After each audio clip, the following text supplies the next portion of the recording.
¿no? Vamos a hablar de algunas generalidades, ¿no?, de la respuesta inmunitaria, conceptos acerca del trasplante desde el punto de vista sobre todo inmunológico, y finalmente cuál es la aplicación que se vienen dando con algunas inmunoterapias que ya existen, otras todavía están en ensayo, ¿no? Entonces, básicamente es una información la que se les va a dar. Bien, entonces tenemos acá tres contenidos, ¿no?, tres temas que trabajar.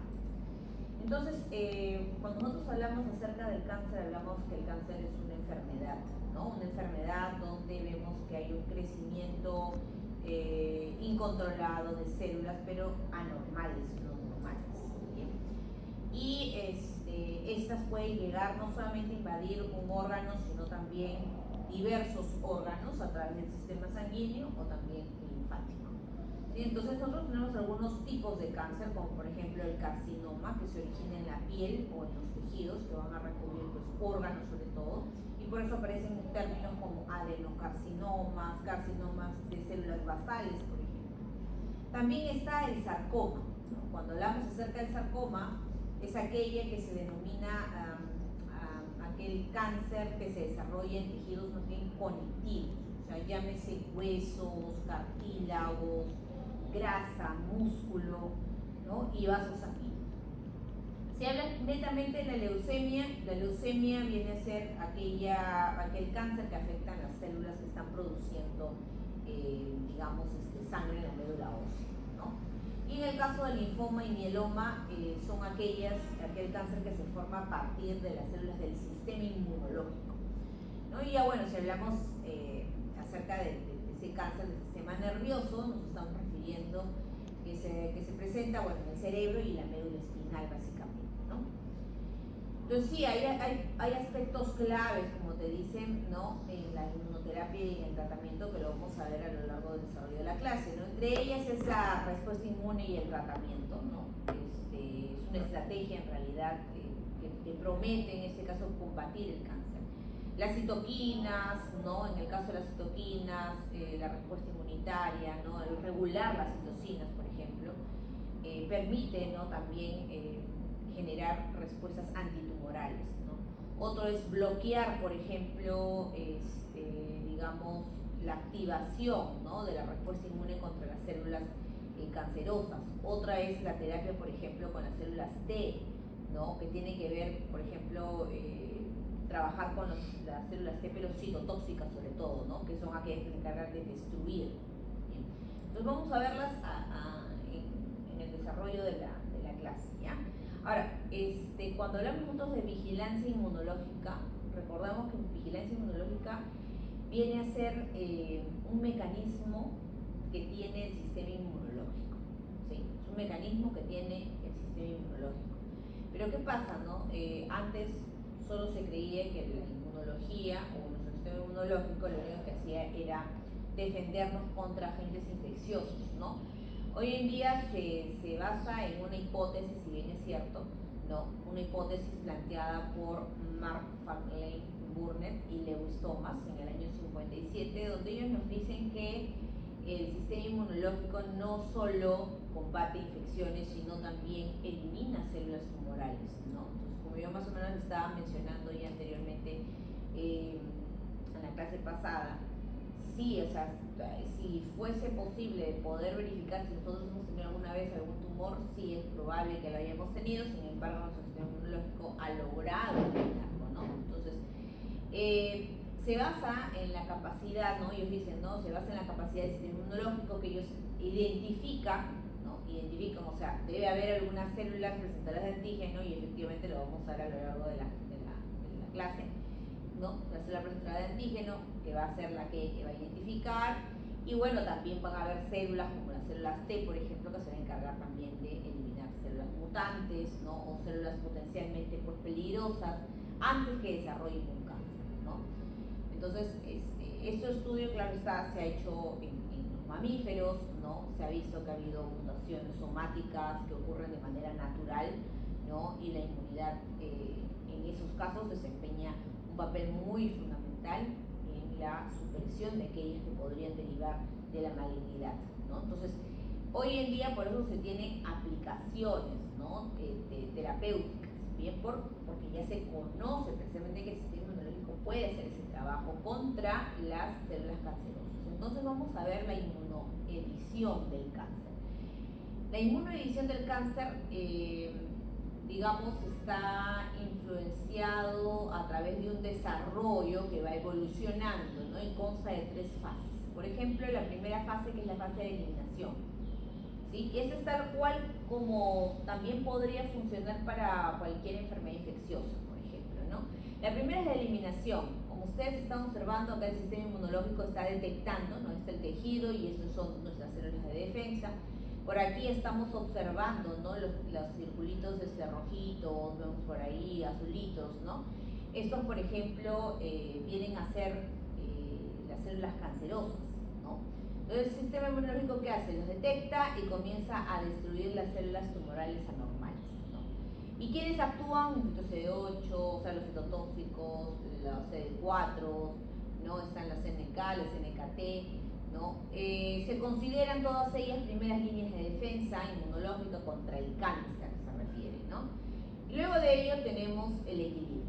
Esa segunda fase, algunas células tumorales, como estamos viendo, algunas células tumorales sobreviven, llegan a sobrevivir y se llegan a adaptar, ¿bien?, sobre la presión inmunológica. Y obviamente que acá se da un balance, ¿no?, entre la destrucción, ¿sí?, y la proliferación, ¿verdad?, de las células tumorales. Aquí comienza a ocurrir mutaciones que van a permitir, pues, la selección de variantes, inclusive tumorales, que son más resistentes, ¿no? Luego se actúa de todas maneras, las células de defensa siempre llegan en menor proporción. Y el otro es el escape. Y en el caso del escape, las células cancerosas, por ejemplo, lograron adaptarse, como vemos ahí, esas de color rojito, lograron adaptarse, ¿cierto? Entonces comienzan a crecer sin control. Y comienzan a evadir la respuesta inmunológica, las T4, las T8, ¿no? Desarrollan un tumor que puede ser detectado, ¿no? Esas células tumorales entonces se hacen más resistentes a ser eliminadas.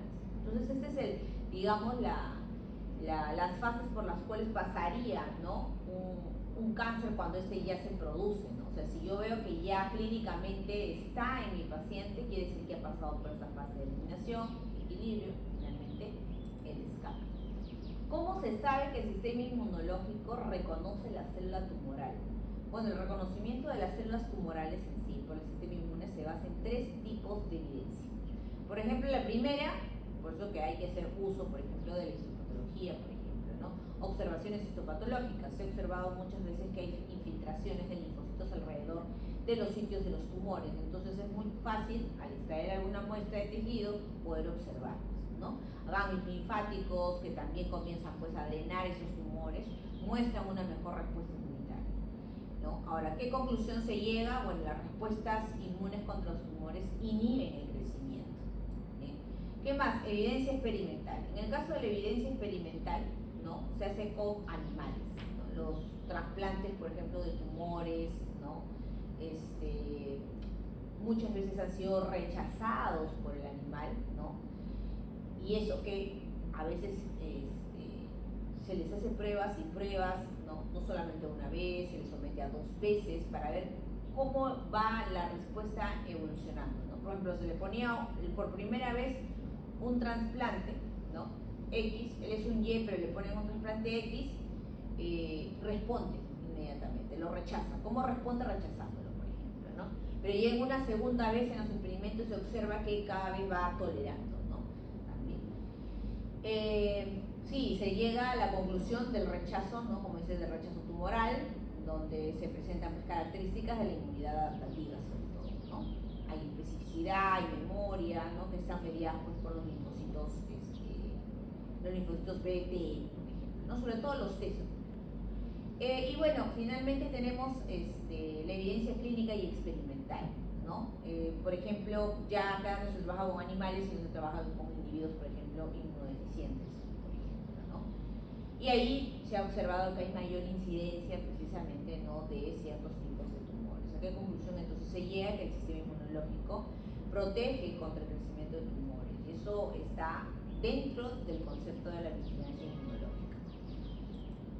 Bueno, aquí estamos observando precisamente ejemplos, ¿no?, donde actúa de forma normal, ¿no? Esta célula, ahí está, una célula que presenta una proteína de forma normal.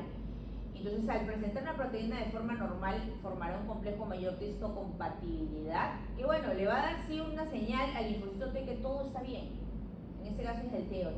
Y bueno, efectivamente estamos viendo que no hay esa unión, esa formación de receptor, ¿no? De membrana por parte de ninguno de los dos. No pasa nada, ¿no? Sin embargo, nosotros vamos a ir observando, ¿no? A medida que va pasando, digamos, la proteína a ser mutada, ¿no? Como vemos acá vemos la célula, pero vemos que las proteínas han comenzado a mutar, ¿no? Por ejemplo, proteínas mutadas en tumores inducidos, ¿no? Por carcinógenos o por radiación.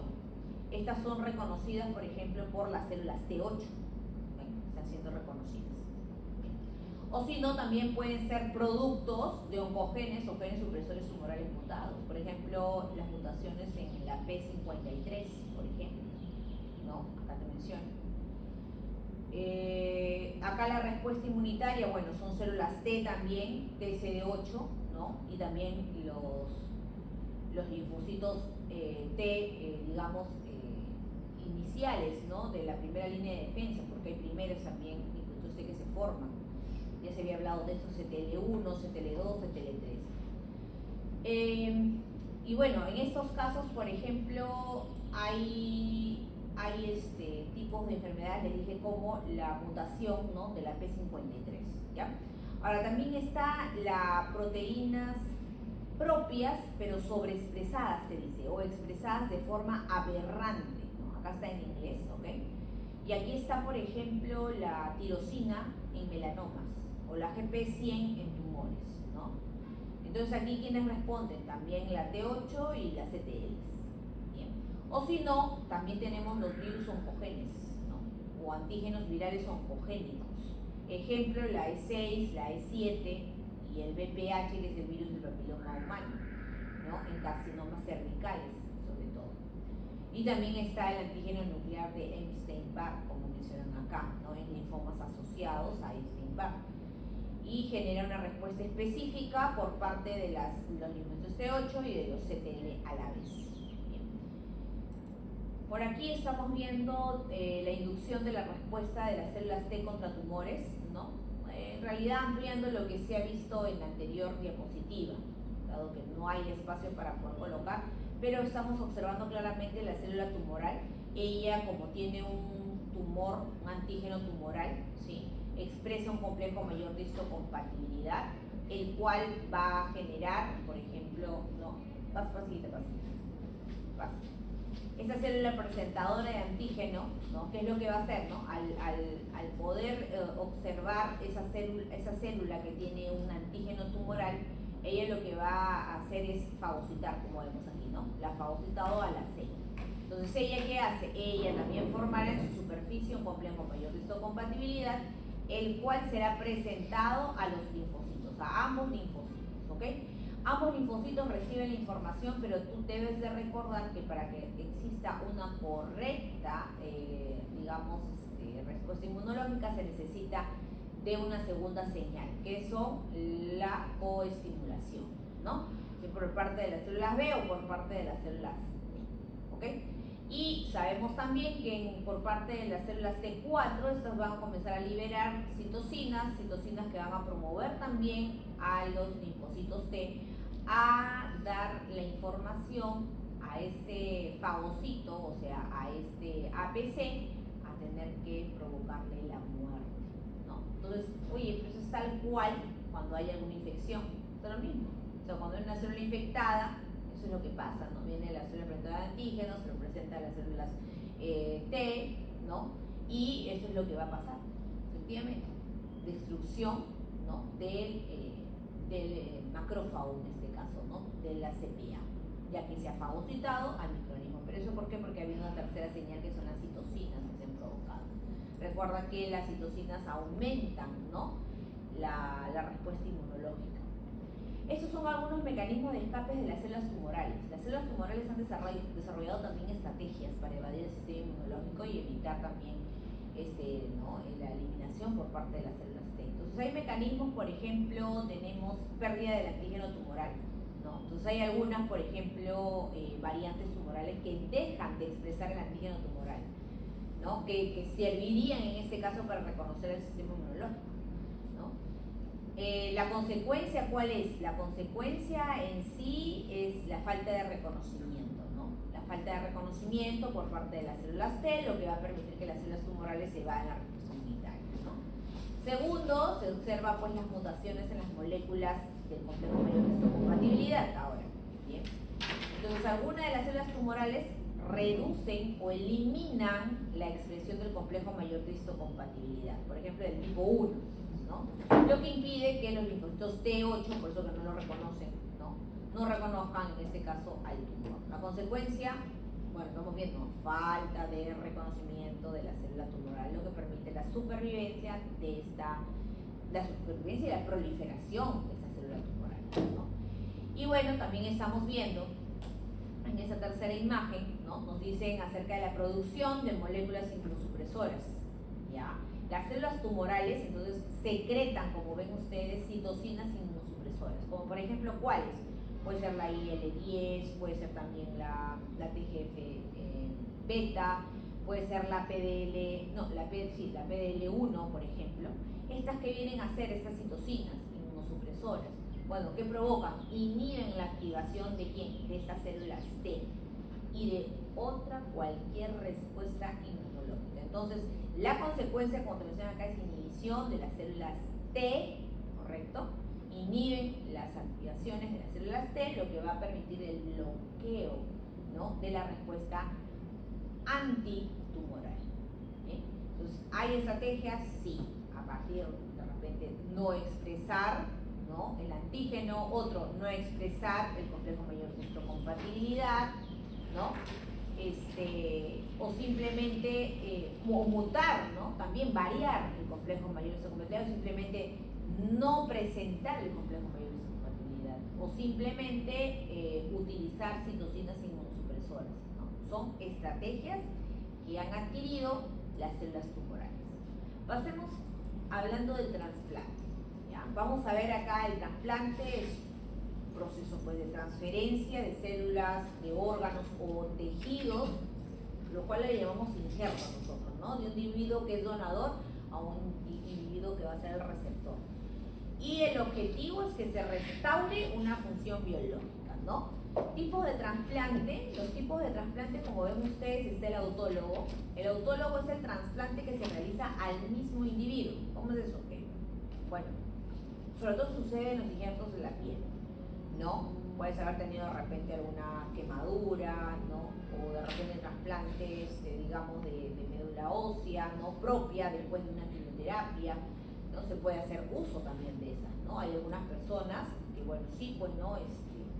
Conservan, ¿no? Desde que son pequeños, a veces el cordón umbilical, ¿no? Hay células madres, stem cell, y ya cuando son mayores de edad, ¿no? Requieren, porque tienen alguna enfermedad, ¿qué hacemos? Hacemos un trasplante, pero es del mismo, desde chiquito, sino que se ha hecho una criopreservación, la cual ha permitido que en una edad adulta lo puedas utilizar, por ejemplo, ¿no? O de repente, ¿no?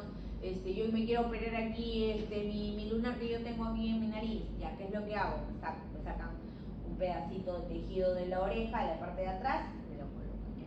Mío, injerto, mío, se llama autólogo, ¿ya? Luego está el isogénico, o sinérgico también se le denomina. El sinérgico ocurre entre individuos genéticamente idénticos, ¿sí? Por ejemplo, trasplantes de... cuando yo digo genéticamente idénticos son los gemelos, ¿ya? Los gemelos monocigotos, a eso me refiero, ¿ya? Ya si yo tengo a mi gemela, ¿no? Entonces necesito pues un riñón, me lo va a trasplantar, ¿no? Pero como somos gemelos idénticos, lo que se espera es que no haya un rechazo. Igual, lo mismo va a pasar con los autólogos, ¿no? Como es mío, no va a haber rechazo. Eso es lo que se espera, que no haya rechazo. Igual, en el isogénico también lo que se espera es que no haya rechazo, ¿no? No hay rechazo, ya que el sistema inmune no va a detectar específicamente, pues, diferencia de los antígenos del complejo mayor de histocompatibilidad. Pero ya que viene algo distinto, ¿no? Los dos últimos. Porque acá tenemos, por ejemplo, que hablar de, digamos, del halogénico. Y esto se realiza más bien en individuos diferentes, ¿no? Si bien es cierto, genéticamente, más que genéticamente no, sino somos de la misma especie, pero no somos familia, ¿sí? O sea, es muy distinto, ¿no? Y es más, incluye también los de la familia, muchas veces no son compatibles. Hay personas que a veces buscan mamá, hermano, a veces quieren hacer un trasplante de médula y tampoco son compatibles, ¿no?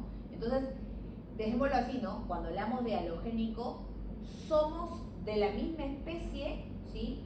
Pero somos individuos distintos. ¿A qué me refiero? Que no soy no proviene del mío, puede provenir de mi hermano o puede provenir de mi amigo o de mi amiga, ¿no? El trasplante de ese riñón, por ejemplo, ¿no? Pero como no estamos emparentados, la probabilidad de que haya rechazo es mayor. Hay una probabilidad mayor que haya un rechazo inmunológico. Más probable es que si me lo da con mi hermano, ¿no? Mi hermana, ¿no? Es mucho más probable que pueda de repente yo mantenerme con ese riñón. Pero muy poco probable a veces cuando es de otra persona que no tiene ningún parentesco conmigo, ¿no? Entonces allí sí es necesario que exista, por ejemplo, el uso de inmunosupresores. Entonces ya desde por sí esa persona que va a recibir el trasplante, porque ustedes saben muy bien que hay una lista de personas que están esperando un trasplante, es bien difícil que alguien te done. Quien más que nada te dona es una persona que fallece, más que una persona que esté viva. Pues imagínense, sacarle el corazón para ponerle a otra, nuestra mamá, nuestro papá, de repente alguien que mucho pues no sabe, ¿no? Pero ni así, porque no está permitido tampoco pues en el Perú eso, ¿no? Un atentado, ¿no? Entonces, generalmente vamos a recibir pues más bien un trasplante de forma halogénica, ¿no? Entonces ahí la persona va a recibir inmunosupresores para poder mantener precisamente ese riñón. Pero también ya de por sí, de forma paralela, al haber inmunosupresores, cualquier otra infección podría generar cualquier enfermedad a este paciente. O sea, es bastante vulnerable porque hay que añadir inmunosupresores. Y el senogénico, ese se realiza entre individuos de especies diferentes. ¿Cómo es eso? Bueno, me he quemado, una quemadura pues, no sé, pues, de 4º grado, ¿no? Y de repente pues yo requiero, ¿no? Un injerto y ya no es posible pues sacármelo de ninguna otra parte. ¿Por qué? Porque la quemadura es muy grande. Entonces utilizamos algún animal. Lo más cercano, ¿quién es? Pues el chanchito, pues, ¿no? Un chanchito y nos lo colocan. O si no, también necesito alguna válvula en mi corazón. También el chanchito puede hacer eso por mí, ¿no? Trasplante de válvulas cardíacas porcinas en humanos se ha trabajado. El riesgo es alto en realidad, es bastante alto, tiene un rechazo hiperagudo inclusive, o sea, puede que tú lo rechaces muy rápido, a las horas o a la semana, puede que tú lo rechaces, ¿no? Debido a que hay una gran diferencia, digamos, en los antígenos del complejo mayor de histocompatibilidad. Bien, entonces, hablemos de ese complejo mayor de histocompatibilidad, ¿no? En el trasplante, ¿no? Entonces, digamos que para poder formar un complejo mayor de histocompatibilidad, pues sí, se necesita de un conjunto de genes que sean polimórficos, que se encarguen precisamente de presentar el antígeno al sistema inmunológico. Por lo tanto, su función es muy relevante para la respuesta inmunológica y también para el rechazo de los injertos. Entonces, dentro de las funciones que tiene el complejo mayor de histocompatibilidad es defendernos, es activar las células inmunitarias, no solamente pues linfocitos, sino también incluye macrófagos, ¿sí? Determina también la compatibilidad de los trasplantes de tejidos, de órganos. Bien, vamos a ver entonces, y esto recordando en realidad, porque ustedes ya hemos venido trabajando, ¿no? En el caso del complejo mayor de histocompatibilidad del tipo 1, ¿no? Que se encuentra, por ejemplo, en todas las células que están nucleadas, ellas, bueno, van a presentar, pues, ¿no? El antígeno, ¿no? En su superficie, y se lo van a presentar sobre todo a quién, al linfocito T8 principalmente, ¿no? Él es el principal, digamos, determinante del rechazo de injertos.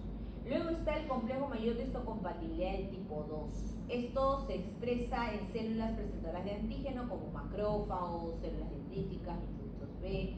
También van a presentar antígenos, claro está, antígenos extracelulares que han sido endocitados, como te mencionan, ¿no? Al linfocito T 4, ya no 8, sino linfocitos T4, ¿no? Y de esa manera comienzan pues a regular los T4 la respuesta inmunitaria, ¿no? Entonces aquí, por ejemplo, estamos viendo un donante, ¿no? Ahí está, donador A y el donador B. Bien, si el donante y el receptor, ¿okay? Si el donante y el receptor tienen haplotipos de complejo mayor de histocompatibilidad idénticos, es decir, son sinérgicos, el injerto no va a ser rechazado. Claro, porque miren, tú estás viendo, él es A, ¿sí? O sea, es el mismo, son sinérgicos. ¿Ya? Que hemos dicho que eran sinérgicos. ¿Qué significaba que eran sinérgicos? Cuando son de la misma especie. O sea, más que de la misma especie, recuerda que hay un ejemplo muy claro. ¿Te acuerdas de los hermanos que eran monocigotos, o sea, gemelos, ¿no? Entonces aquí, por ejemplo, fácilmente, ¿no? Le da su injerto y lo recibe y no hay rechazo, te dice, no hay. Pero, ¿qué pasa si el receptor, ¿no? Ahí está el receptor, reconoce el complejo mayor, él es el receptor, perdón, él es el donador y el receptor, acá en el segundo caso. No, el receptor reconoce el complejo mayor de histocompatibilidad del injerto como extraño. Claro, y estamos viendo con naranjito y verdecito, ¿no? O sea, tienen diferentes haplotipos, es decir, tienen diferentes haplotipos del complejo mayor de histocompatibilidad. Entonces se activará una respuesta inmunitaria y se producirá un rechazo. Bien, eso es lo que pasa. ¿Ya? Aquí, acá se han hecho una prueba, ¿no? Del rechazo del trasplante y el papel que tiene nuevamente el complejo mayor de histocompatibilidad, ¿no? Por ejemplo, aquí estamos viendo lo siguiente, ¿no? En el primer caso, el donador, todos los tres, bueno, estamos viendo 3 donadores, pero en realidad son los mismos, sino que son en diferentes, digamos, momentos, ¿ya? Es en diferentes momentos. Se ha utilizado el mismo donador y el mismo receptor. Entonces, ¿qué se observa aquí, por ejemplo, en el donador, ¿no? El donador, bueno, es diferente al receptor. Entonces, ¿tú qué esperas? Que haya rechazo. Pero mira, vamos a ver las diferencias, ¿por qué nos colocan estos 3? Bueno, el primer contacto, como ustedes están viendo, ocurre cuando un órgano o un tejido de un donante no compatible es trasplantado por primera vez a un receptor. Perfecto. La respuesta inmune en este receptor, miren, en este receptor, ¿correcto? Tarda de 10 a 14 días, te dicen, activarse la respuesta inmunitaria. O sea, es una respuesta inmune primaria, te dice, ¿no? Donde el sistema inmune reconoce los antígenos extraños y genera linfocitos específicos contra ese trasplante. ¿Qué pasa en un segundo caso, no? En un segundo caso se está observando, en un segundo contacto, ocurre cuando este segundo trasplante que se da al receptor, ¿no? Con el mismo donante, ¿no? Ojo, que ya ha sido expuesto ya, ¿no? Ese es el primero, ha sido expuesto ya, ¿ok? Pero una vez que ya ha sido expuesto y yo vuelvo a poner, porque ojo, cuando ha pasado este rechazo, en el primer caso, ¿no? Se cicatriza, se cae el injerto, ¿no? Entonces, ¿qué estamos haciendo ahora? Nuevamente le estamos poniendo, estamos sometiendo. Previamente, entonces ya ha sido sensibilizado. Si previamente ya ha sido sensibilizado, ¿qué quiere decir? La respuesta ahora, ¿cómo va a ser? Más rápida, de 3 a 7 días. ¿Debido a eso a qué? ¿Cuál es la causa de que ahora sea menos tiempo, casi la mitad del tiempo? La memoria inmunológica, ¿no? Entonces, esto es muy parecido a la respuesta secundaria de la respuesta inmunológica adaptativa. Y esta que hemos visto es la respuesta primaria de la respuesta inmunológica adaptativa. ¿Se dan cuenta? ¿No? Entonces, claro, ¿qué es lo que nosotros podríamos hacer? ¿No? Miren, y acá están nuevamente haciendo la prueba y evidentemente, ¿no? Va a seguir respondiendo con una segunda respuesta inmunitaria, o sea, más rápido, cada vez va a ser más rápido, ¿no? Ahora, claro, nosotros podemos colocar, por ejemplo, inmunosupresores, por supuesto, podemos hacerlo. Ya tú sabes que en el laboratorio se puede hacer una manipulación completa, pero ojo, esto es para animales, ¿no? Y cuando era de esta forma, ¿cómo se le denominaba? ¿Qué tipo de injerto era ese? eran 4 tipos. ¿Cuáles eran? Si eran en animales, ¿cuáles eran? Vamos.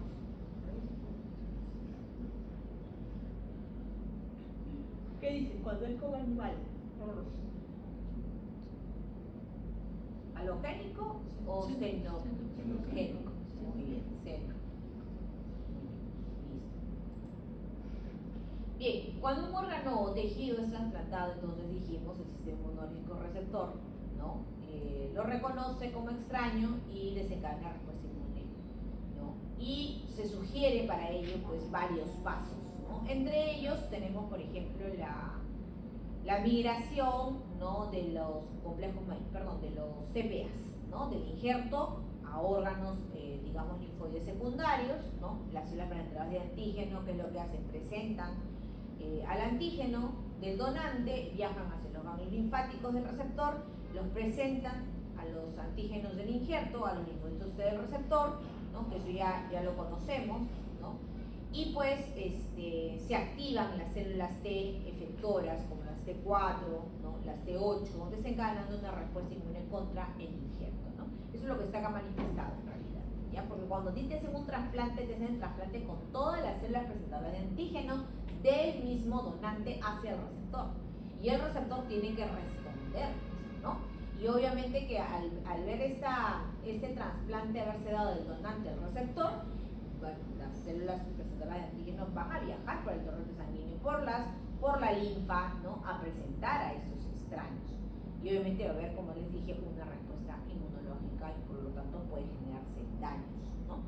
Ahora, en esa migración, pues como te dije, va a haber una destrucción pues del injerto. Sus daños son la destrucción del injerto, básicamente, ¿no?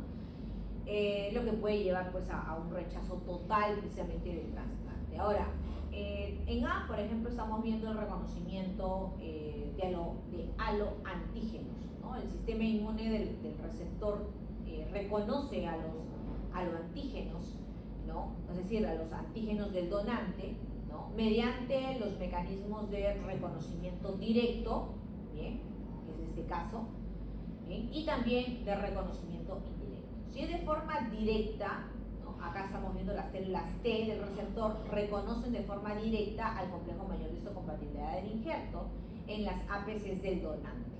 Entonces se activan los linfocitos T4, los linfocitos T8, generando una respuesta citotóxica intensa, ¿no? Y esa es la principal vía de rechazo agudo del trasplante en realidad.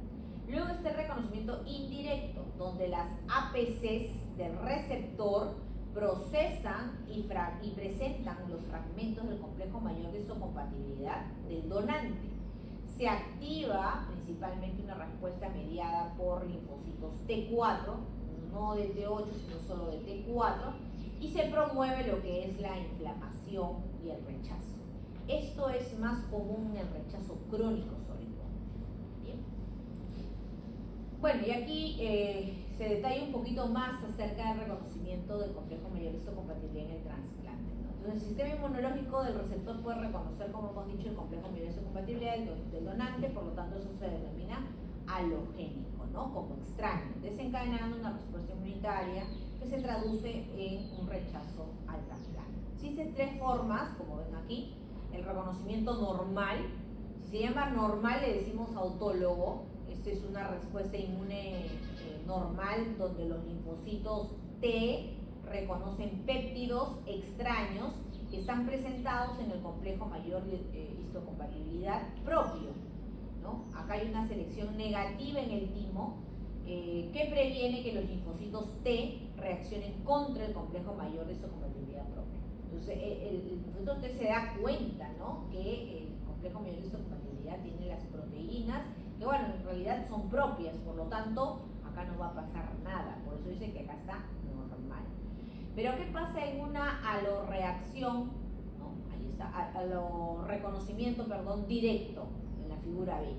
Ocurre cuando los linfocitos T del receptor reconocen de forma directa al complejo mayor de histocompatibilidad, ¿sí? De forma directa al complejo mayor de histocompatibilidad del donante como extraño, ¿ok? Esa estructura del complejo mayor de histocompatibilidad halogénica se asemeja al complejo mayor de histocompatibilidad propio unido a un péptido extraño, lo que activa a los linfocitos T. Este es el mecanismo más importante en el rechazo agudo del trasplante. En la figura C está el alorreconocimiento indirecto. En el indirecto estamos viendo que el complejo mayor de histocompatibilidad del donante es procesado por las APCs del receptor y los linfocitos T que hacen, reconocen el fragmento del complejo mayor de histocompatibilidad halogénico unidos a su propio complejo mayor de histocompatibilidad. Este más bien es el principal mecanismo del rechazo crónico, ¿sí? Crónico. Y esto es lo que genera pues inflamación persistente, fibrosis del injerto inclusive. Entonces, tenemos aquí los rechazos clasificados. ¿En qué? En un rechazo hiperagudo, por ejemplo. Un rechazo hiperagudo es una respuesta inmunitaria inmediata. Es una respuesta grave que ocurre, por ejemplo, en minutos o puede ocurrir horas después del trasplante, debido a la presencia de, digamos, por ejemplo, ¿no? Anticuerpos preformados contra el antígeno donante. Bien, entonces, sí, por eso se trabaja, por eso que acá se observa que está mediado por anticuerpos IgM, IgG, están circulando, digamos, y están reaccionando contra los antígenos del endotelio del injerto, por ejemplo, ¿no? Como los del sistema ABO y HLA. También está la activación del complemento y el daño endotelial, también se va a dar aquí. La unión de los anticuerpos al injerto activa el sistema de complemento causando inflamación, causando trombosis, por ejemplo, necrosis, ¿no? Del injerto.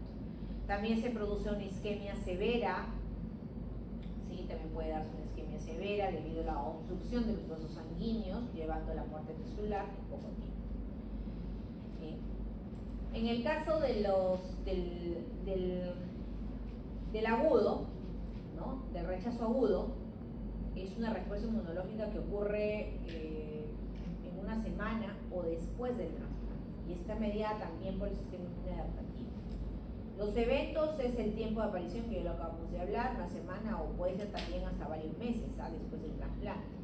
Estas están mediadas más bien no por inmunoglobulinas, sino por linfocitos T8 y T4. Las T8, como sabrán, son las citotóxicas que van a atacar de forma directa las células del injerto, las T4 que comenzarán pues a colaborar y colaboran activando macrófagos, promoviendo inflamación.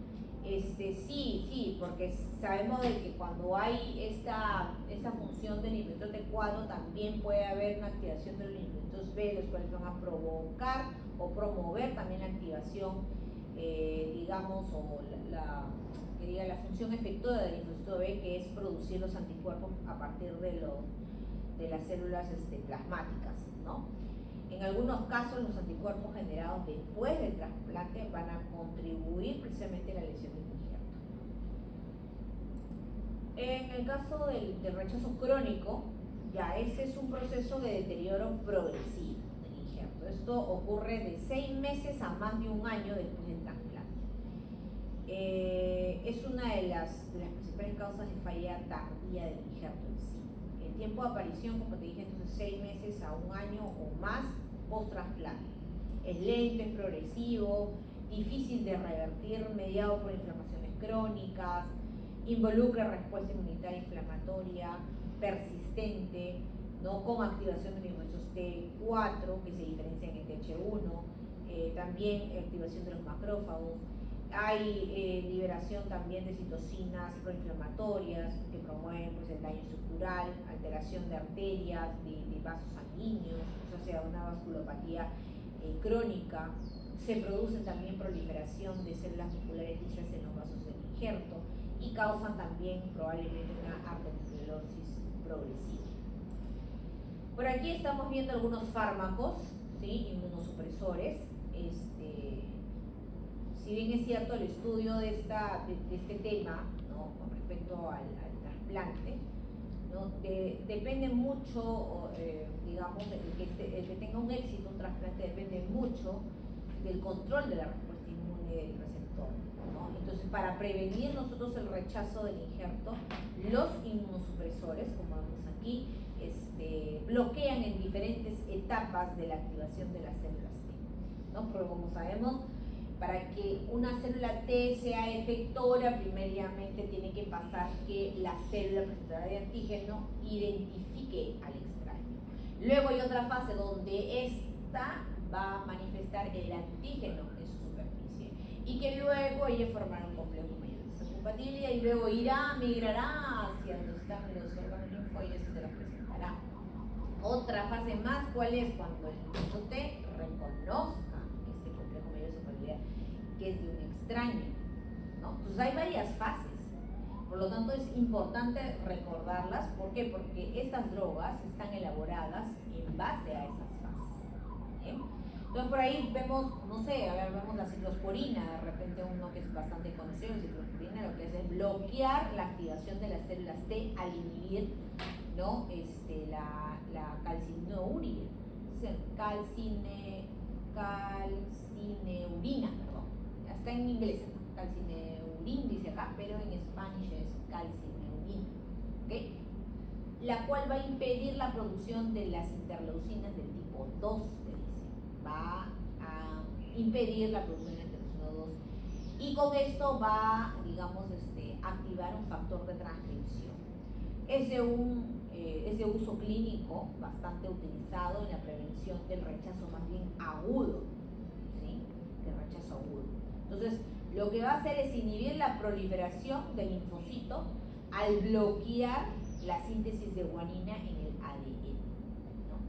Ahora, claro, no se utiliza solamente eso, a veces también utilizamos otros inmunosupresores para evitar pues, el rechazo, ¿no? Y así tenemos otras más, como les dicen acá, el micofenonato, de repente la rapamicina, ¿no? Cada uno de ellos tiene una función de bloqueo, ¿no? De reducción, por ejemplo, de la inflamación, los corticosteroides, ¿no? Inhiben también la accionar de los macrófagos o de la secreción de las citocinas por parte de los macrófagos, por ejemplo. Bien. En la inmunoterapia, ya pasamos para lo que es la inmunoterapia. Una de ellas se utilizan las vacunas con antígenos tumorales. Como ya sabemos, las vacunas han sido elaboradas precisamente para estimular a tu sistema inmunológico, ¿no? Para no esperar a que se dé la enfermedad, ¿cierto? Entonces no vamos a esperar a que recién tú la adquieras, sino vamos estimulando para que haya memoria, para estimular el sistema inmunológico y para que se tenga memoria, para que cuando en realidad tengamos contacto con el antígeno, ¿no? Con el extraño, el desencadenamiento de la respuesta inmunitaria sea más rápida, sea más efectiva. Para eso nosotros hacemos uso de una vacuna. Entonces, en el caso digamos, del cáncer, por ejemplo, de la producción de los tumores, también se ha visto y se ha hecho, digamos, la investigación para producir vacunas con antígenos tumorales, que también va a buscar estimular la respuesta inmunitaria contra células tumorales, pero de forma específica, utilizando esos antígenos que están asociados a los tumores y así activar al sistema inmunológico, ¿no? Por eso que ustedes ahí están observando claramente a las células dendríticas, ¿no? Estas células dendríticas, como ven, se extraen, ¿no? Y al ser extraídas de un paciente, ¿no? De un mismo paciente, luego se les vuelve a colocar. O sea, me extraen mis células dendríticas, ¿correcto? Que estas son las funciones que ellas tienen, ¿no? Y una vez que le hemos, digamos, le hemos manipulado genéticamente, ¿no? Porque en realidad, o sea, le hemos sometido, ¿no? a estas digamos, estos antígenos tumorales, ella va a presentar en su complejo mayor de histocompatibilidad, lo que va a generar una presentación, ¿no? De este antígeno hacia las células T. Pero ¿cómo lo va a hacer? Lo va a hacer mediante la vacuna. Yo ya lo manipulé en el laboratorio y se lo vuelvo a poner a la misma persona. O sea, eso se puede realizar, ya lo han hecho. Pero también ahora hay que analizar muchas cosas, ¿no? Porque no sabemos también si esto va a ser efectivo para todos, ¿no? Hay que saber si hablamos pues de un tumor que ya es canceroso es necesario saber en qué fase se lo voy a poner. 1, 2, 3, 4, no voy a estar dando esperanza en vano, ¿no? Entonces tengo que saber, porque muchos de estos tumores se vuelven cánceres, y al volverse cánceres van a poder hacer esta metástasis, ¿no? Entonces ahí la probabilidad de repente va a comenzar pues a disminuir, ¿no? Entonces, ¿cuál es el papel de esas células dendríticas, ¿no?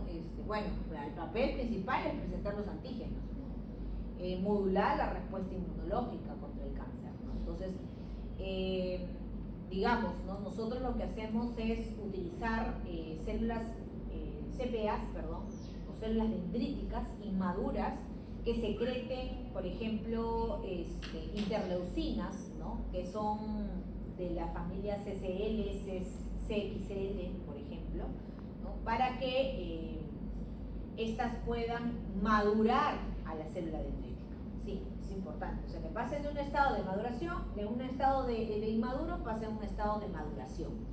Porque cuando ya están maduras, ellas ya tienen la capacidad de poder formar, digamos, ¿no? Esos factores antitumorales, ¿sí? Entonces, esas células dendríticas pueden exponer, ¿no? Esos antígenos derivados del tumor, ¿no? Por ejemplo, ¿qué antígenos, no? Por ahí estamos viendo la TSLP, ahí está.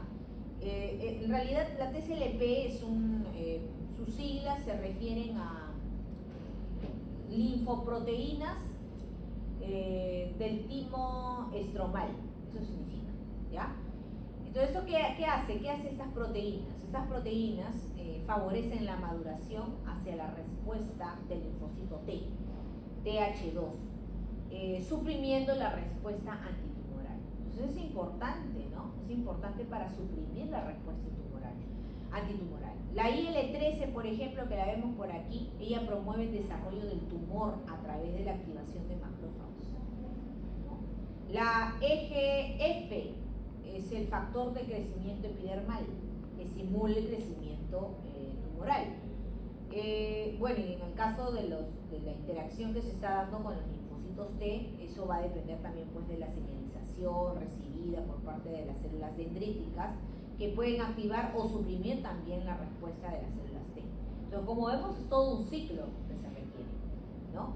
En la cual este tumor, ¿no? Envía la señal, ¿no? A través de estas sustancias proteicas a las células dendríticas comienzan a madurar, y estas pues envían también una información a las células T. Las células T, ¿qué es lo que hacen? Liberarán interleucinas del tipo 3, ¿no? Liberarán interleucinas 13 que pueden llamar a los macrófagos podrán producir esas proteínas de crecimiento epidermal.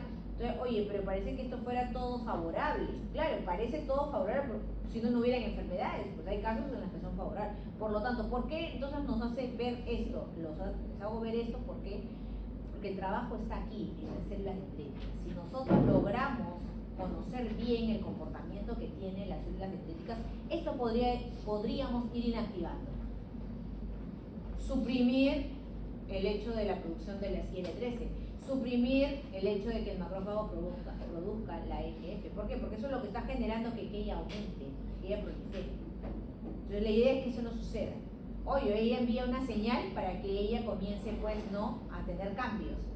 Pero claro, ella recibe información, pero no lo suficiente. No lo suficiente. Por eso que la producción de las interleucinas que esta tiene, ¿no? Lamentablemente más bien es favorable para esas células tumorales. Entonces, aquí es importante por ello el estudio principal de las células dendríticas. Por esas vacunas con antígenos tumorales, tenemos vacunas endógenas, por ejemplo, vacunas endógenas que se basan en la liberación de antígenos tumorales in vivo, por ejemplo, debido a la quimioterapia, a la radioterapia, ¿no? Bloqueo de puntos de control, por ejemplo, inmunitarios, ¿no? Estas estimulan básicamente la presentación de antígenos tumorales a las células T y promueven su activación. También están las generadas ex vivo con citocinas. Se extraen las células dendríticas acá del paciente, se cargan con antígenos tumorales en el laboratorio y luego las reinyectamos, como lo que hemos visto hace un momento. Y así se mantiene pues la activación de las células T4, T8, ¿no? Generando una respuesta inmune citotóxica contra el tumor. También está la reprogramación, ¿no? De las células dendríticas, podemos reprogramarlas, consiste en modificar las células dendríticas en un microambiente tumoral para revertir su inmunosupresión, ¿no? Se utilizan ligandos de TDRs, ¿no? Los receptores tipo TOL, y otros activadores inmunitarios, ¿no? Y lo que se busca es convertir a las células dendríticas inmunosupresoras en células presentadoras de antígenos tumorales de forma eficaz. Y tenemos también la dirección de antígenos a células dendríticas in vivo. Ahí se utilizan, por ejemplo, más bien anticuerpos dirigidos contra las células dendríticas cargados con antígenos tumorales, incluyendo el uso de activadores específicos de células dendríticas para mejorar la presentación de las células de las CPAs. Entonces son unas estrategias en realidad personalizadas, ¿no? Hay menos efectos adversos, porque es en la misma persona. Entonces lo que hacemos es sacar, potenciar. Sacar, potenciamos y se lo volvemos a añadir al paciente, ¿no? Entonces al ser más digamos, personalizada, permite que haya menos efectos adversos, ¿no? A diferencia de otras terapias, ¿okay? Esto se ha hecho, por ejemplo, se ha utilizado en el cáncer de próstata, ¿no? También se han hecho experimentos, por ejemplo, en las vacunas con ARN mensajero, inclusive, ¿no? En cánceres experimentales también, bueno, con animales también. Esta es una lista en sí de los ensayos. Son ensayos. Ensayos es una cosa, ¿no? Los ensayos no necesariamente pues han sido aplicados a todos, ¿no? Sino a un grupo reducido, que hay control, ¿no? Y es más, no necesariamente a un grupo humano, pues los ensayos muchas veces se dan en animales, ¿no? Y si es que se dan en algunos pacientes con consentimiento, pero pacientes que están de repente ya con una enfermedad de repente terminal, ¿no? Que normalmente son los que pueden, digamos, firmar y no se ve pues antiético esta, ¿no? Tienen que cumplir. Acuérdense eso. ¿Ya? Entonces, estas están en evaluación, todavía no están, digamos, haciéndose uso. Algunos de ellos sí, algunos de ellos no, ya por el tiempo, también los años, porque esto no es una tabla reciente. Por ejemplo, contra el cáncer de riñón, ¿no? Tiene contra el cáncer de la próstata, también tiene, por ejemplo, los melanomas contra un cáncer avanzado, por ejemplo, ¿no? Que es un cáncer que ya ha hecho metástasis, ¿bien? Cánceres de repente, mielomas múltiples, ¿no? O sea, todavía hay todavía ensayos, ¿no? Con este tipo de... Pero ya el simple hecho de que haya ensayos, hay una posibilidad, ¿no? Una posibilidad. ¿Cuáles son esas, digamos, otras inmunoterapias que tenemos? Aparte de las células dendríticas, la estimulación de la respuesta inmune por la coestimulación y de las citocinas. Esa es otra forma, ¿no? ¿Te acuerdas que te dije? Es en diferentes fases. Claro, yo necesito también, dentro de la respuesta inmunitaria, para que sea efectiva, no solo se necesita la primera señal, sino también la segunda señal y la tercera señal. La segunda señal me va a permitir verdaderamente que haya, ¿no?, una respuesta inmunológica propia. Y la tercera señal que magnifica, amplifica, aumenta la respuesta, la inmunogenicidad, mejor dicho, que son las citocinas. Entonces sí, se ha trabajado también, por ejemplo, ¿no?, con la presencia de los coestimuladores. P7, la CD28, recordarán, ¿no?, esa señal de coestimulación, ¿no? Si acá te han colocado la B7, sí, porque se va a unir con las células T a través de su CD28, ¿no? O la presencia de citocinas como la interleucina en tipo 2. Bien. Entonces, las células tumorales, como les dije, ellas pueden evadir la respuesta inmune, ¿no?, si no se expresa una molécula de coestimulación. Y eso, si no se expresa, pues no va a haber una activación de las células T, que está para superar esta estrategia, ¿no? Por lo tanto, nosotros también tenemos que elaborar otra estrategia de vacunación donde se exprese la B7. Una vacuna que exprese netamente la B7. ¿Para qué? Para mostrársela al linfocito T y el linfocito T pueda mostrar también su CD28, de esa manera haya coestimulación. No solo la célula dendrítica cuando le presenta el complejo mayor de histocompatibilidad, ¿no?, ¿cierto?, sino que también un coestimulador. Necesitamos potenciar. o tu propia célula, la célula que está, digamos, infectada, con una proteína mutada, ¿no? A esa célula con esa proteína mutada, aparte de expresar un complejo de compatibilidad, también debe mostrar una B7. Y no solamente eso, sino promovemos a que a través de esa vacuna, por ejemplo, podríamos potenciar también la síntesis de las interleucinas del tipo 2, ¿no? Entonces lo que hacemos es transferir genes que expresen interleucina tipo 2. ¿Para qué? Para promover la proliferación de ¿quién? De las células T citotóxicas. Para eso requiero yo la interleucina tipo 2. Y de esa manera, al haber mayor cantidad de linfocitos T, ¿no? Gracias a interleucina tipo 2, pues vamos a tener un mejor ataque, va a ser mucho más efectivo. ¿Bien? Bueno, por ahí están algunos, digamos, pruebas que se han realizado, ¿no? Citocinas, como hemos dicho, y L2, ¿no? Se ha trabajado y sí se ha logrado, por ejemplo, ¿no? Ahí está, contra los melanomas, cáncer renal, cáncer de colon, ¿no? Ha tenido un éxito, pero bastante limitado, menos del 15% en realidad, como te mencionaba, menos del 15% han respondido antes. Pero bueno, es vida, ¿no? Si ha salvado a personas, menos del 15% todo es válido. Sea una, es un éxito igual. Pero igual hay que seguir trabajando, ¿no? Hay que seguir trabajando con eso. Entonces yo trabajo con interferón alfa, ¿no? Algunas de ellas, bueno, sí, lamentablemente a veces no hay, no funcionan necesariamente, ¿no? O sea, se requiere de más trabajo con ese paciente. Entonces hay que hacer varios estudios, porque estamos hablando de los cánceres no son los mismos pues en las personas, no va a ser igual, cada uno no van a encontrarse en el mismo estadio, entonces no necesariamente va a ser efectivo, lo que es efectivo para mí no va a ser efectivo para ti, ¿no? Entonces también digamos la desventaja, ¿no? Ahí salen las citocinas, ¿no? Contra melanomas, carcinomas renales, las IL-12 por ejemplo, contra los melanomas, la difusión tumoral alfa contra el cáncer colorectal, ¿no? Y esto es sobre todo para las citocinas, ¿ya? Y bueno, por aquí para que vean ustedes el bloqueo de señalización inhibitoria, la ICB, ¿sí? Esa es la inmunoterapia checkpoints inmunológicos, así se denomina, ¿no? Como está en inglés. Entonces, como dijimos, pues sí, los tumores han generado una respuesta de evasión, ¿no?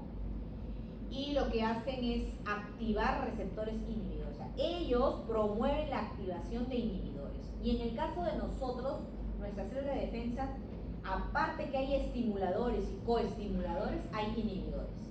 Porque la respuesta inmunitaria no puede darse, digamos, de una forma ligera, ¿no? O sea, todo el tiempo, porque si no se pierde energía, ¿no? O porque si no puede generar una inflamación mayor, ¿no? Entonces tiene que parar, ¿no? En algún momento. Entonces, y por eso que es necesario que haya un inhibidor. En este caso, necesitamos que se active la CTLA4, ¿verdad? Entonces, ¿qué ha hecho el tumor? También ha tomado estrategias. ¿Estrategias de qué? De inactivar al inhibidor. Lo inactiva, ¿no? Entonces, o puede hacer todo lo va a al activarlo, ¿qué es lo que va a hacer? Va a inhibir, ¿no? Entonces, al inhibir, ¿qué va a provocar? Va a provocar que más bien la célula tumoral haga lo que quiera, ¿cierto? Toda la razón. Entonces, ¿cómo ella ha logrado esa estrategia? ¿No? Claro, porque estamos hablando igual de células tumorales, son células vivas. Entonces, lo que quieren ellas, ¿qué es? Vivir, sobrevivir. Y esa es la estrategia, por eso que ellas han optado. Y al ver eso, ¿no? Por eso que hablamos acá de la CTLA4, ¿no? O sea, ¿eso qué quiere decir, no? Si el tumor sabe de esa acción de tu célula, ¿esto qué quiere decir? Que la ha estudiado. No es algo que, mire, ya, te activo, te inactivo. No, o sea, viene de antes, claro, porque a veces hay algunas personas que no saben que han tenido tumores, desaparecen. Otras vuelven a salir, desaparecen. Otras vuelven a salir, y otras veces ya no desaparecen. Es porque ya ha habido una adaptación. Claro, pues son seres vivos, igualitos, no es una célula, es un ser vivo igualito. ¿no? La mínima unidad biológica de todo ser vivo, una célula. Estamos hablando igual de células. Anormales, pero son células, igualitas, ¿cierto? Son células. Entonces mira cómo hasta en ellas, ¿no? Quieren sobrevivir, ¿no? Esa adaptación que se ha venido dando, ¿no? Por eso la importancia de que el paciente tenga que realizarse siempre, ¿no? Un chequeo, ¿bien? Y claro, bueno, sabemos que hay otros factores que generan esto también, ¿no?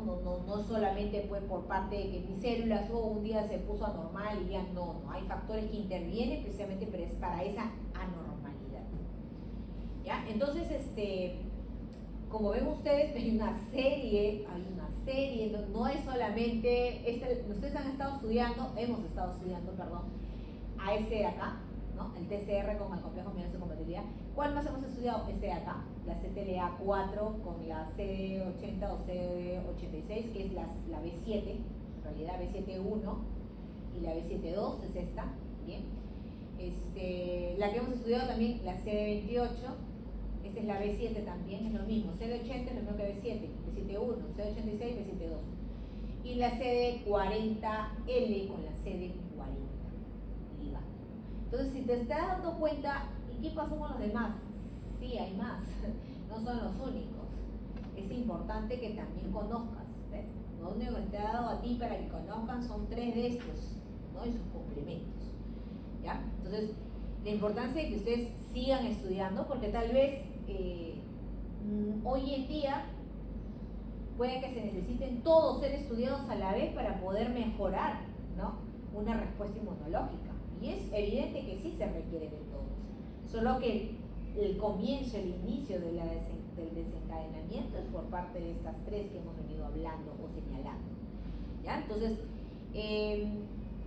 este bloqueo de señalización inhibitoria, ¿no? Sería importante que ustedes también pues, ¿no? Lo estudien, no solamente aquí pues en el Perú, ¿no? Si bien acá no hay mucho de esos experimentos, pero es posible que tú lo vayas a realizar, claro, o sea, tendrías bastante avance, ¿no? Ahora yo veo que, por ejemplo, como mayor, el cáncer es algo que ya ha venido, ya es una enfermedad que viene proliferando como ella misma a nivel mundial, ¿no? Y esto es pandémico en realidad, ¿no? Casos por todos lados, ¿no? Unos más, unos menos, a la vez. Entonces, ya se ha vuelto un negocio, lamentablemente, ¿no?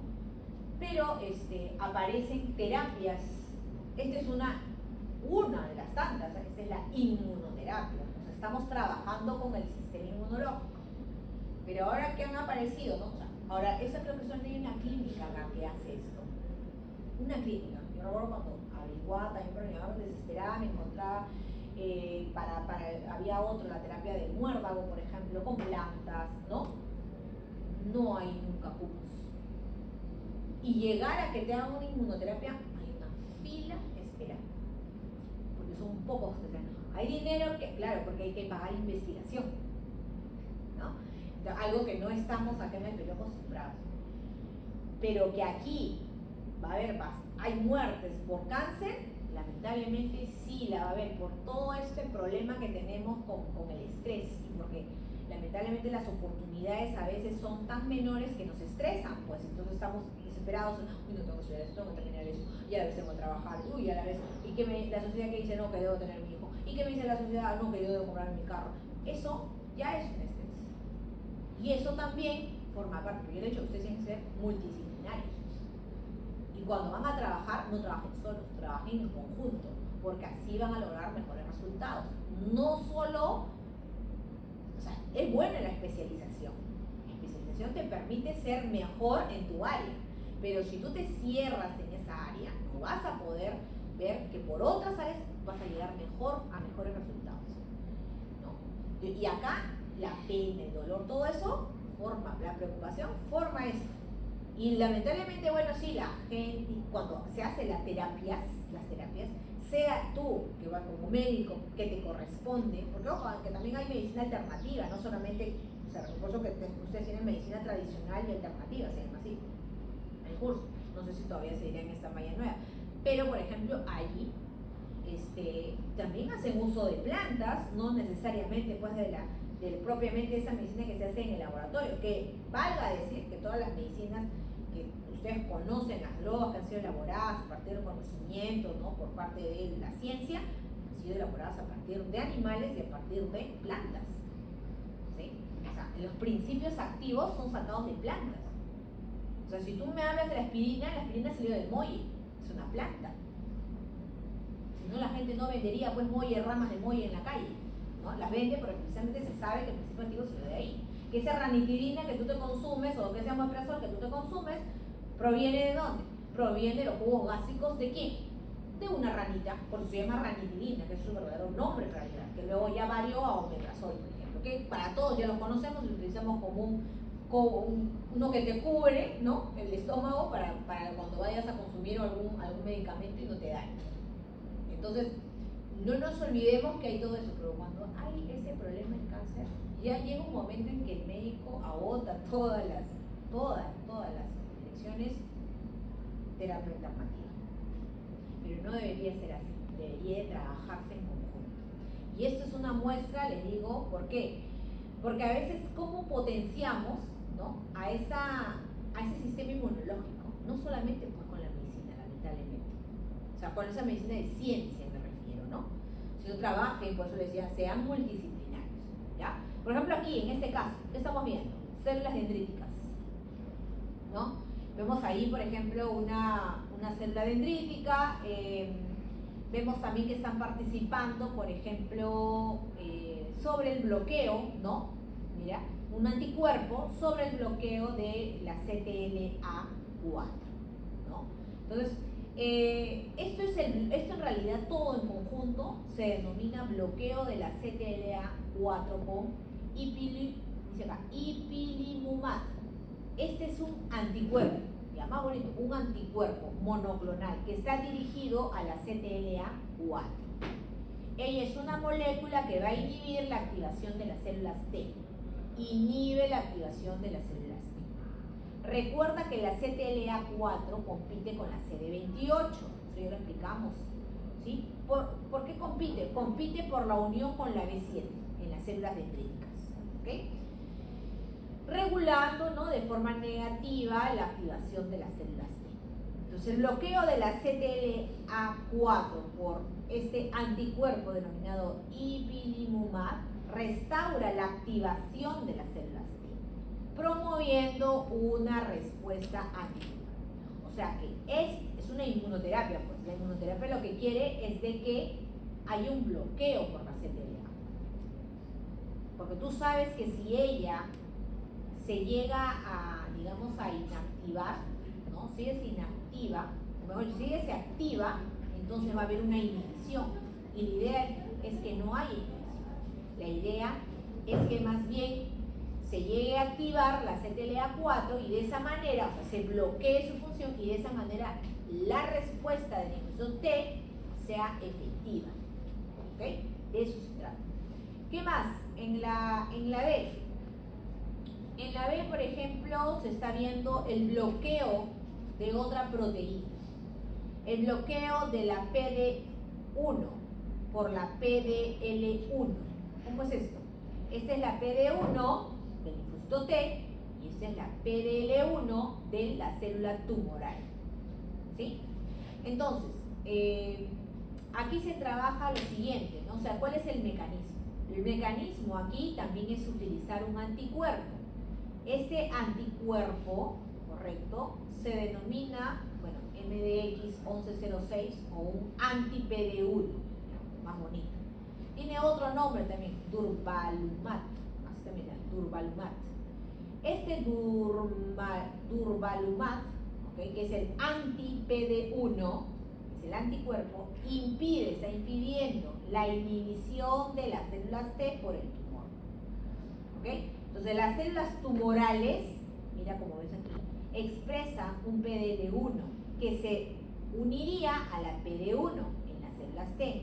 Y de esa manera, si estas se unen, de esa manera inhiben la activación de las células T y provocan la apoptosis de la célula, ¿no? En cambio, si le ponemos la anti-PD1, estaríamos bloqueando más bien la unión de estos dos.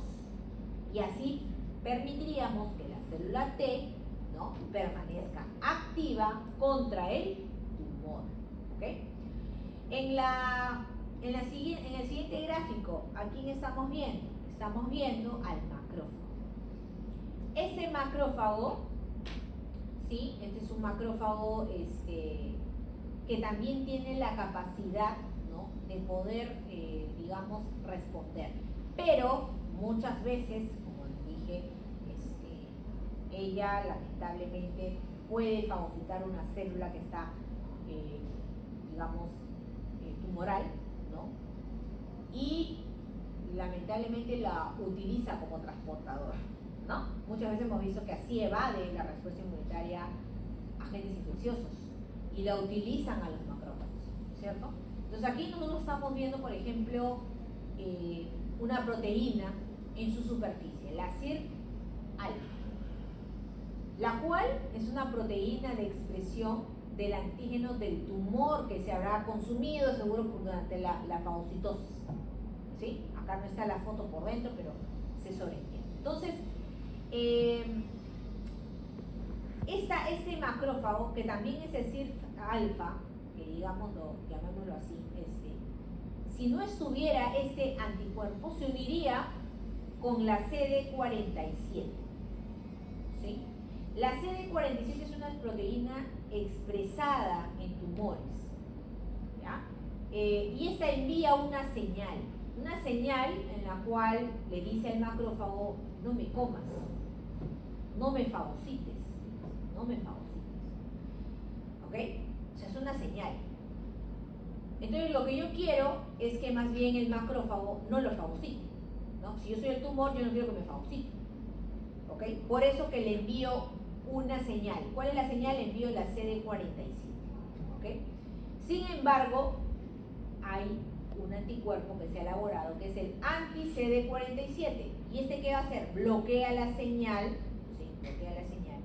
Esa señal donde dice: no me fagocites, no me comas, permitiendo que los macrófagos, ¿no?, en este caso, ya no ejerzan su función, ¿no? Y de esa manera, al no ejercer esa función, pues más bien, o sea, ya no va a ejercer la función de que la pase desapercibida, porque si esto de acá no estuviera, estos dos se unirían, y al unirse, evidentemente va a haber un crecimiento, una proliferación del cáncer. Al quitar por este anticuerpo, lo que vamos a hacer es decir, eliminamos la CD47, entonces el macrófago va a decir: ah, no, ahora sí te como, ¿no? Ahora sí te voy a fagocitar. Y eso es gracias a la elaboración de este anti-CD47. Bien. También tenemos, por ejemplo, finalmente a esta figura, ¿no?, final, ¿no?, los activadores bioespecíficos de las células T son estas. Por ejemplo, ¿no?, acá está la célula tumoral, ¿no? Esta célula tumoral, y tenemos también acá el linfocito T, que tiene una proteína de membrana denominada la CDR3 en las células T. La unión, digamos, de esta célula tumoral con los receptores de membrana de la célula T van a promover, ¿no?, una activación. Entonces, ¿qué se ha trabajado? Se ha trabajado con este otro anticuerpo. Este otro anticuerpo, ahora, ¿cómo se llama? Es un anticuerpo bioespecífico, ¿no?, de células T, así se llama, o BITES también le llaman, BITES, ¿ya? ¿Qué hace? Une antígenos tumorales y la CD3 en la célula T, y de esa manera facilita su activación contra tumores, ¿ok? Une el antígeno tumoral más la CD3, se están uniéndolos más bien. La unión permite una respuesta antitumoral, ¿ya? ¿Por parte de quién? Por parte de estos anticuerpos, porque es un anticuerpo bioespecífico de células T. Hay también otra inmunoterapia que es la transferencia celular adoptiva. Esta es una estrategia inmunoterapéutica que consiste en recolectar y expandir células inmunitarias del paciente para potenciar su capacidad antitumoral y reinfundirlas en el organismo, ¿no? Acá se trabaja, por ejemplo, con linfocitos T, ¿no? Infiltrantes del tumor, se trabaja con estos, ¿no? Se aíslan los linfocitos T, o sea, lo que vamos a hacer es aislar los linfocitos T. Pero ¿cómo lo quitamos? ¿No? A través de una biopsia, por ejemplo, ¿no? Tumoral. Y en in vitro utilizamos interleucinas de tipo 2, acuerdo que son citocinas, ¿no? Y luego lo que hacemos, ¿no? Es en el laboratorio aumentar, ¿no? La cantidad de estos linfocitos T. Lo que pasa es que cuando tú extraes en la biopsia el tumor, no extraes solamente el tumor, extraes también tus defensas, tus células de defensa, o sea, linfocitos. No están en gran número, pero lo suficiente como para que tú en el laboratorio extraigas, los repotencies con citocinas, interleucinas tipo 2, ¿para qué? Porque si hay 2 para un tumor que tiene 100 células, digamos, cancerosas, ¿qué van a hacer 2 nomás con 100 células cancerosas? Entonces, ¿qué hago? Le añado interleucina 2 y prolifero más linfocitos T. Una vez que he proliferado más linfocitos T, ¿qué es lo que hago? Ya en el laboratorio, o sea, ponte unos 1000, se lo inserto nuevamente al paciente. Por eso vemos acá transferencia de linfocitos, ¿no? En el paciente. ¿Bien? Y bueno, ya sabemos que probablemente ese tumor, ¿no? Acá se ve grande y ya ha disminuido, pues, ¿no? Ahí está, ha disminuido. De esa manera puede ser. Se ha utilizado, por ejemplo, en melanomas metastásicos y otros tumores que han sido sólidos. Han podido hacer una prueba. Por aquí son un diseño en realidad, no es que por cierto todos estos se hayan utilizado, pero es buena la estrategia, ¿no? Están, digamos, estas células CAR-T, ¿no? Están diseñadas para reconocer y también pues para atacar células tumorales, ¿bien? Mediante un receptor quimérico se le denomina. Receptor quimérico de antígeno, también llamado CAR, receptor quimérico antígeno, ¿no? Han venido cambiando, evolucionando con el tiempo. Las de primera generación, que contienen solo un dominio, o sea, una señal, ¿sí? Ellas activan la célula T, pero con una baja persistencia y una baja proliferación. Ya las de segunda generación se le agrega un dominio más, ¿no? Un dominio, digamos, de señalización coestimuladora, digamos, señal 2. Y aquí se mejora la supervivencia también y la expansión de las células. Una tercera generación ya incluye 2 dominios coestimulatorios. O sea, aparte del dominio que ya tiene, 2 dominios más coestimulatorios, lo que va a potenciar la activación y la respuesta citotóxica, ¿no? Bueno, acuérdense que los tumores sólidos no expresan un único antígeno diana, ¿no? Entonces, al haber varios antígenos se va a requerir siempre más y más, digamos, más señales. Las señales precisamente se denominan señales porque me van a indicar algo, ¿no? Daño, presencia de tumores, etc., ¿no? Entonces, mientras mayor sea la generación, más señalizaciones haya, va a haber mejor respuesta, ¿no? Contra los tumores. Bueno, más que nada para que vean ustedes cómo ha venido mejorando, cómo ha venido revolucionando en el tratamiento del cáncer, las células CAR-T, ¿no? Pero todavía pues se enfrenta a muchos desafíos en los que son tumores sólidos, ¿no? Entonces se han desarrollado células CAR-T blindadas, donde hemos elaborado aquellas células las cuales pueden secretar citoquinas proinflamatorias como la IL-12 también, ¿no? Es mejorar los receptores, digamos, también ya no van a ser solamente 1, 2, ya se está viendo por una tercera señal, ¿no? Que es coestimuladora, por ejemplo, ¿no? Hay otras que son específicamente para dirigir a aquellos cánceres que se dan en los vasos tumorales, en los vasos sanguíneos, ¿no? Porque acuérdense que los vasos sanguíneos son los que alimentan al tumor, entonces también se están elaborando.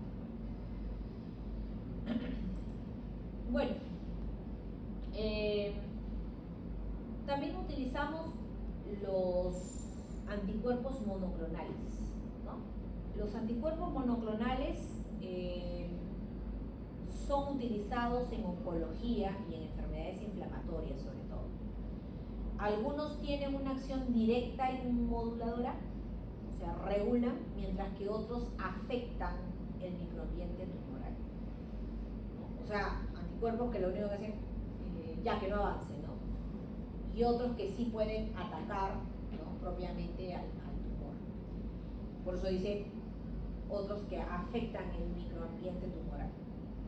Por ejemplo, tenemos el bevacizumab, ¿no? Bloquea el factor de crecimiento epidermal o endotelial vascular, por ejemplo. Entonces inhibe la angiogénesis, eso es lo que hace, la angiogénesis tumoral. Se ha utilizado para cáncer de pulmón, renal, cervical y ovario.